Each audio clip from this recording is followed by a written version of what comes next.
મિત્રો, આ સંકુલનું નામ મહાન સ્વાતંત્રતા સેનાની વીર સાવરકર જોડે જોડ્યું છે. અહીંયા બેઠેલા બધા જ લોકો જે સ્વિમિંગના ખેલાડીઓ હશે એમને ખબર નહીં હોય, દુનિયામાં સૌથી લાંબુ સ્વિમિંગ અગર કોઈ એક માણસે કર્યું હોય તો એ વીર સાવરકરે કર્યું.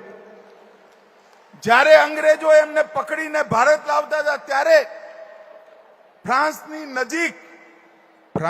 નજીક જ્યારે ફ્રાન્સનું એક બંદર આવ્યું ત્યારે એમને બેડીઓ સાથે માર્સે પોર્ટ પર બેડીઓ સાથે, મારી વાત ફરીવાર સાંભળજો, હાથ અને પગની બેડીઓ સાથે જહાજમાંથી સમંદરમાં કૂદકો માર્યો અને તરીને ફ્રાન્સની ધરતી પર ગયા, જેથી અંગ્રેજો એમને પકડી ના શકે.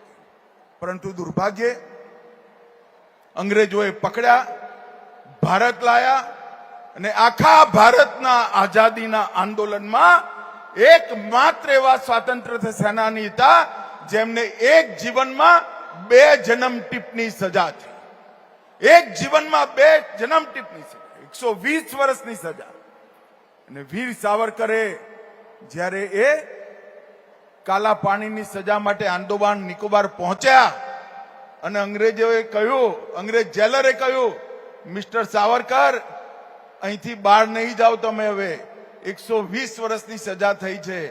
ત્યારે વીર માનવીએ કહેલું, 120 વર્ષ શું, કેટલાક વર્ષ સુધી તારી સરકાર નથી ચાલવાની, ભારત સ્વતંત્ર થશે અને અમે અંગ્રેજોને હાંકી કાઢીશું.